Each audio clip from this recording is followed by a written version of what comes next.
Subs TMG Fam, it's your boy L. I'm back with another reaction video, man. How y'all feel? Welcome back to the channel. Listen, something new, man. Something new to the channel. Shout out to you guys for the suggestions and recommendations, man. This comes from the channel Death Battle. This is Johnny Cage versus Captain Falcon. Mortal Kombat versus FZero. Now, I ain't even gonna lie to you, man. When I saw FZero in the title, I was like, yo, that seems familiar. So I typed it in before I came to it, and I was like, yo, what is FZero? And it took me back to one of those old school games that I hadn't played in years, but I remembered it.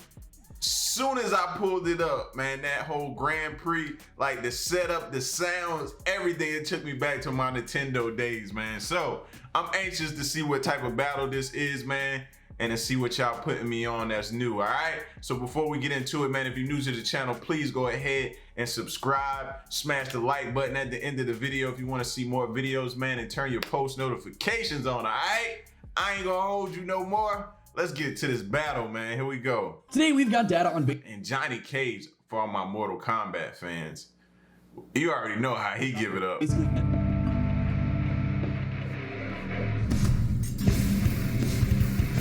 Whether it be to save the world or to benefit themselves, every warrior has a different reason for fighting. But when they're also a kick-ass celebrity, all that matters is they bring the hype. Johnny Cage, the stuntman turned legendary hero of Mortal Kombat. And Captain Falcon, the racer turned bounty hunter on the track of FZero. He's Wiz and I'm Boomstick. The term bounty hunter, what? See, I didn't even know he had like a story to him. I just knew of him from playing the Nintendo game of FZero. I didn't know he had stories to him. That's crazy. And it's our job to analyze their weapons, armor, and skills to find out who would win a death battle. Mortal Kombat is a deadly tournament dictated by the Elder Gods to decide the fate of entire worlds. Its contestants only include the best of the best. Whether you're a four-armed beast intent on conquest, a ninja assassin seeking vengeance, or a washed-up Hollywood movie star looking for your next big break. Johnny Cage used to do the split and hit you right in the nuts, man.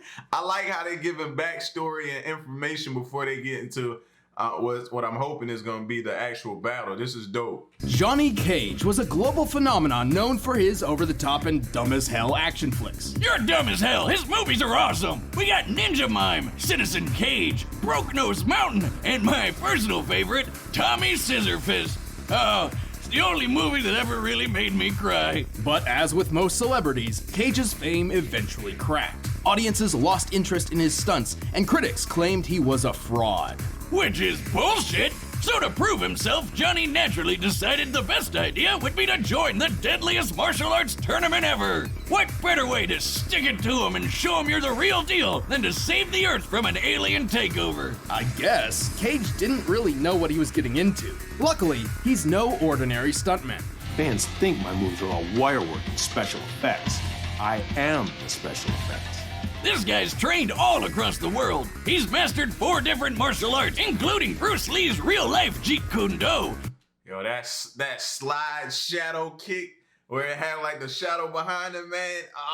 It used to make me mad, bro. Or when somebody who was skilled and knew how to set up all that, man, and just, oh man, it used to frustrate me to death.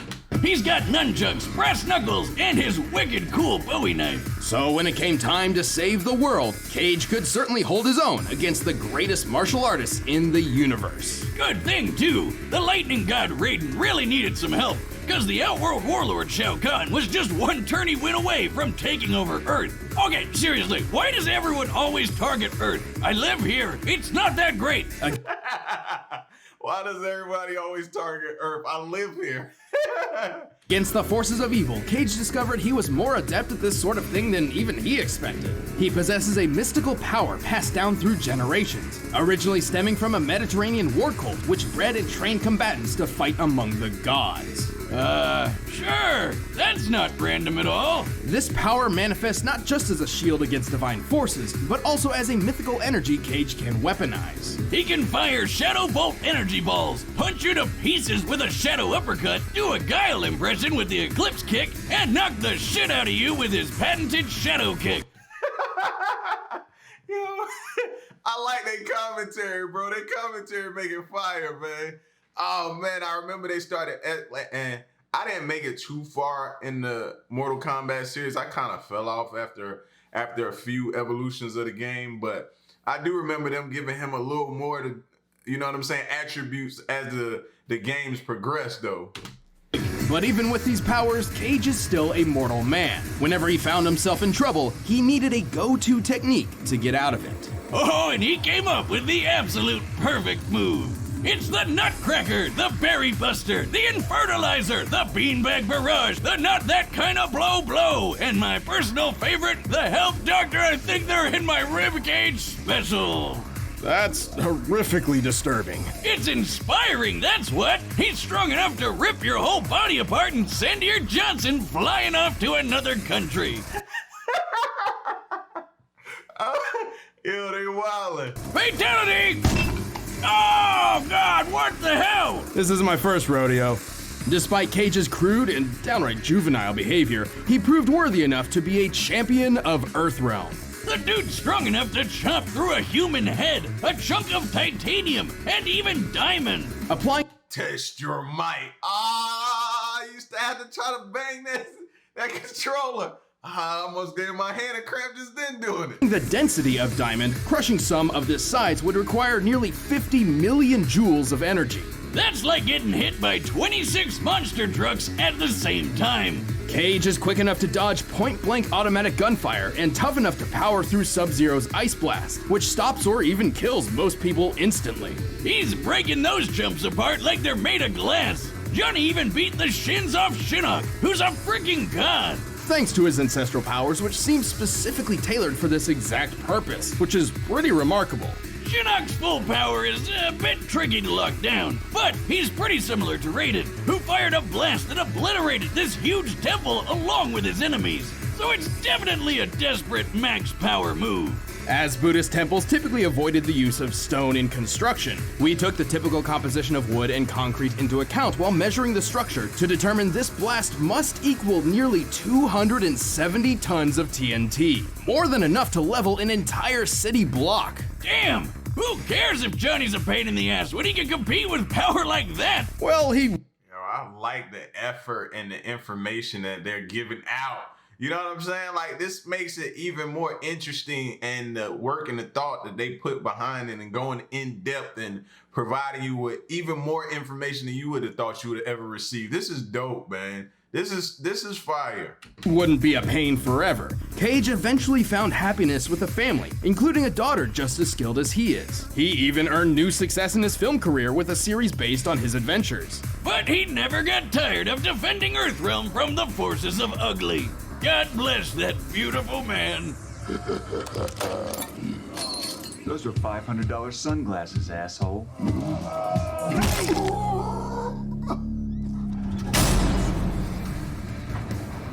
It's the year 2560, and the world's gone crazy. Aliens are everywhere. We're traveling through space, and best of all, there's a brand new sport in town. An intense mix of high-speed racing with anti-gravity techno-whatsis. This is FZero. So much better than NASCAR. You seem pretty chipper. Well, yeah, FZero's freaking awesome. Why don't we have this in real life yet? Probably because it's extraordinarily dangerous. On the F-Zero Grand Prix, one wrong turn can end your life. Yeah, what's your problem? The ones that survive are the best of the best, including the champ himself, Captain Falcon.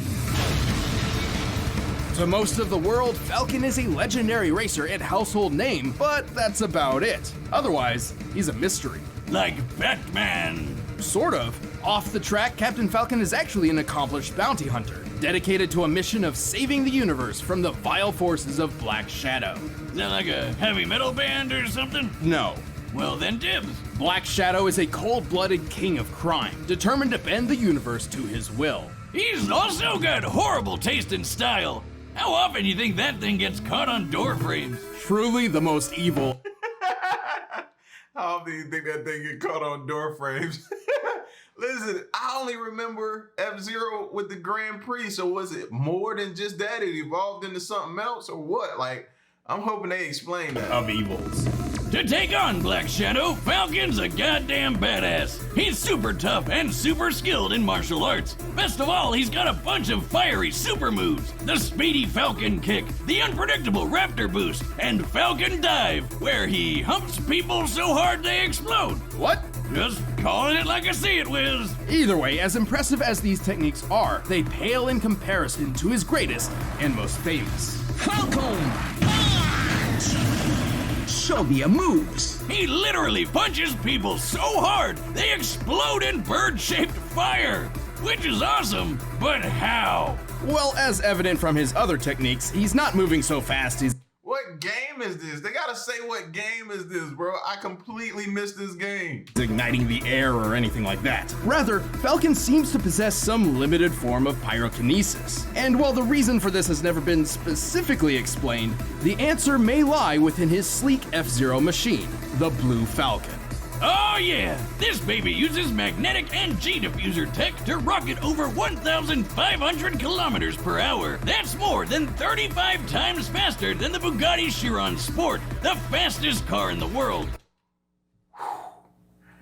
That's insane. That's insane when they compare the speed like that. But when he wants to push the Blue Falcon even further, he taps into its hidden Reactor Might.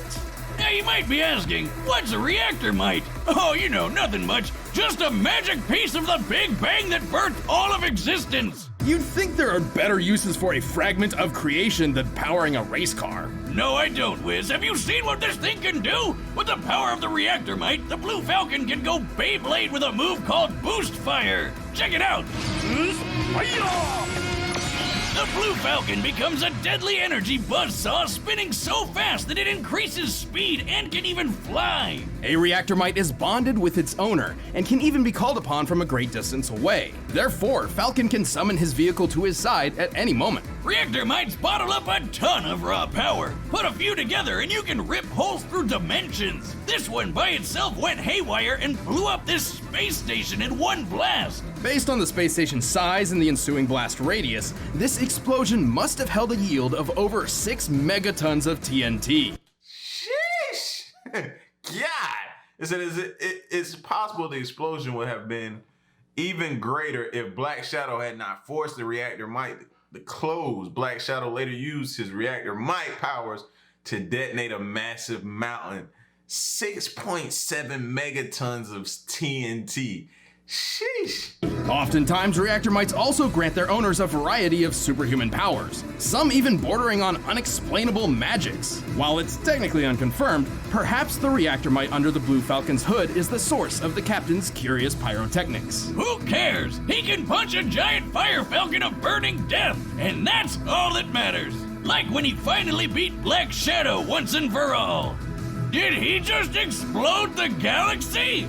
Hell yeah! Well, don't get the wrong idea. This blast of light actually originates from the exploding dark matter reactor, which has the power to rewind the Big Bang using all 6 reactor mites. It's a long story. Oh, that's way less epic. Still, even beating up Black Shadow is super impressive. This guy could tank hits from a hulked out super alien, no problem. Falcon's quick enough to take out multiple enemy robots in the blink of an eye, a feat which would require moving faster than sound. He can spot a sniper from several miles away and even survive an exploding rocket. His exact clone took multiple blows from specialized military personnel with no effect whatsoever. And as a bonus, Falcon carries dynamite power. How is Johnny Cage gonna win this battle? Did you hear all the attributes they just listed off? Powerful enough to blow up this giant weather machine. That's like 100 sticks of dynamite in one. Where do I get me some of that? And whoa, wait a minute, that guy survived? While Captain Falcon did accomplish his mission and rid the universe of Black Shadow's tyranny, it took more than one man to do it. Oh, great. Here comes the power of teamwork bullshit. No. I mean, Falcon is literally more than one man. Go on.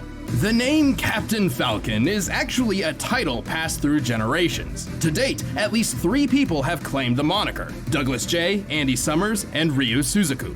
Each new inheritor is chosen by the current Falcon, who seeks a worthy hero who can surpass him in skill and ability. So technically the latest to take the title, Ryu, should be capable of anything the others could do and more. New life goal unlocked. That's crazy. So he upgrades every time a new person is selected. They possess the powers of the past Falcon, plus more. So it's like, how can Johnny Cage kind of stand up to that? Like, this is gonna be tough whenever we get to this battle. Wiz, I'm putting in my 2 weeks notice. While the man behind the mask may fall, Captain Falcon will always ride on, defending the galaxy one raceway at a time.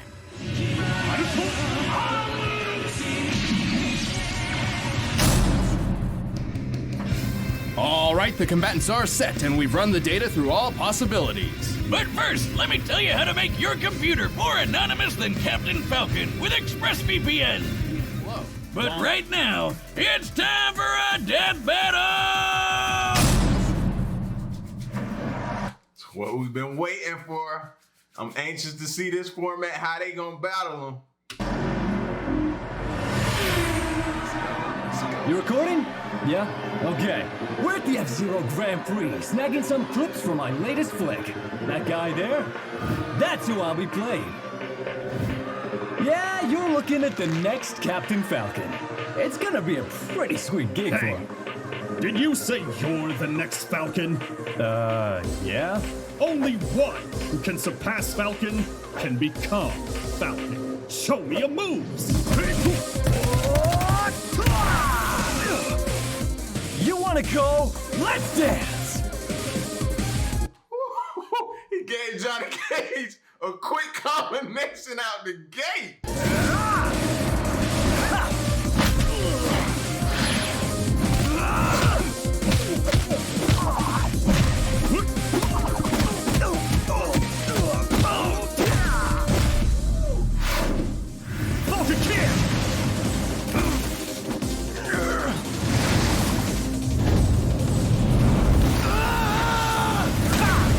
I told y'all it was gonna be tough for Cage, bro. It's gonna be tough, but I ain't putting Cage all the way out just yet. I ain't counting him out just yet. But he taking a beating right now.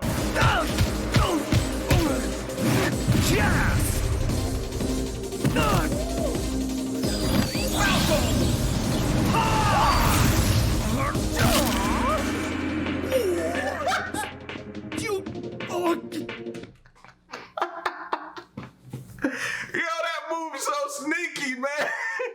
I just did it at the right time. You know what they say? All's fair in show business. Nobody says that!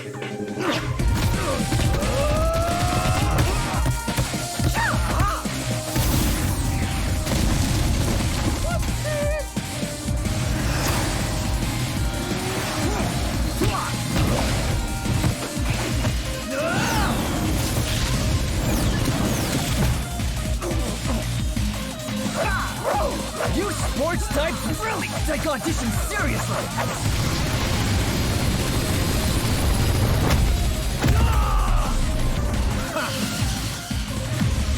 So cool.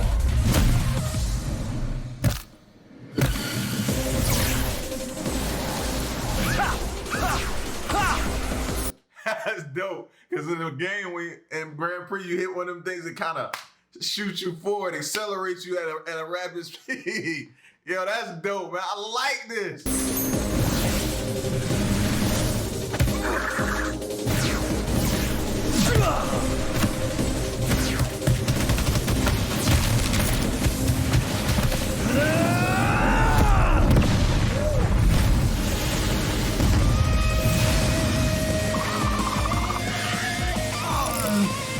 Am I good enough for you now?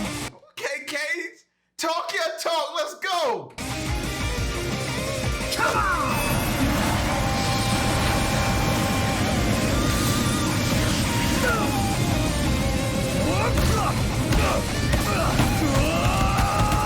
Who's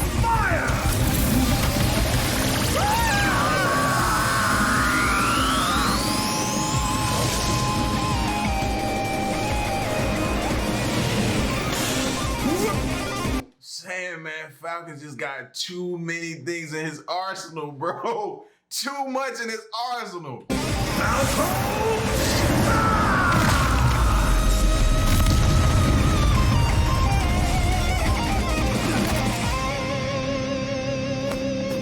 Only one can be worthy. I said it, man. I said it, bro. The more they started rattling off what all Falcon could do, bro, Johnny Cage just didn't stand a chance to me, in my opinion, of beating him, man. And it just showed right here, bro. KO! Yes! Yes! Oh, that was awesome. Oh, He sounded like he enjoyed that a little too much. okay, just chill for a minute. Johnny Cage certainly held his own against Falcon, with superior martial arts ability and matching Mach speeds. But Captain Falcon wasn't a pushover and had plenty of experience with tricky opponents. Most of all, he had way more power on his side. Let's That same thing I was saying. It just didn't measure up, man. It was kind of like Johnny Cage he was on a lower playing field, man. He just didn't have enough even going into the match. compare some of Johnny's best feats to Falcon's, specifically crushing Diamond in the Falcon Punch. Yeah, when he hit that tough son of a bitch, Black Shadow. By measuring the area of effect and comparing that space to the heights of Captain Falcon and Black Shadow, we found that the electricity covered an area of about 300 cubic meters. Accounting for empty space, the amount of electricity needed to fill this area must equal at least 151 billion joules of energy. That's the same as dropping I'm not even gonna sit here and pretend I can know what that means. 12 elephants on old Hornhead here, and over 3,000 times stronger than Johnny's Diamond Smash. Thank you for breaking it down for us. You know what I mean? Captain Falcon was tougher too. He survived a blast from a rocket launcher, but even more notably, he fared better against Black Shadow than Zoda did. You know, that hooked out alien guy who survived the exploding weather machine when he wasn't all hulky? So we can reasonably scale Falcon to Zoda, at least as far as those sorts of physical feats are concerned. Look at that explosion! Based on its size, it's worth around 100 tons of TNT. And while Cage's War Cult powers let him survive battling Shinnok, whose power rivals Raiden's 270 tons of TNT blast, recall that this ancestral defense seems specifically tailored to counter such divine forces. A bullet could still put Cage down. It has, and he's even died to lesser foes in alternate timelines. And anyway, Raiden's final explosion attack is nothing compared to the raw power of the Reactor Might under the Blue Falcon's hood. Numbers aside, this was a pretty even match, but Falcon's greater strength, toughness, and fiery arsenal tipped the scales. It I was about to say, I'm not rocking with it. It was an even match. It just didn't sound even close to me as they were building up to it. In the end, Johnny just couldn't finish the race. The winner is Captain Falcon. Hey, thanks for watching this episode. If you want the battle music for yourself, you can get it by clicking the link down below. And check out that video right over next to Ben's face. Yo, shout out to the creators who did this. I'm trying to get some of the information, man, but it shows Ben and Chad here. So shout outs to them, man, and everyone involved. This is incredible, bro. They took a lot of time and valiant effort in putting this together, coming up with getting all the facts, the information, and giving you a interesting battle at the end of it, man, that kept you, you know what I'm saying? It kept you glued to the screen, man. So I tip my hat to them, man. It was very entertaining and super, super fire. So yes, I am anxious and want to see more. Y'all let me know if you want to see more, man. This is dope, man. Death battle, man. Make sure y'all come show them some love. Hit the subscribe button like I just did, man. Make sure you hit the subscribe button here. Leave a like, share the video, and let me know what you think. Stick around and stay tuned. It's your boy L. Till the next reaction video, man. I'm out. Peace. Y'all stay solid. Hey. What we do here is go back.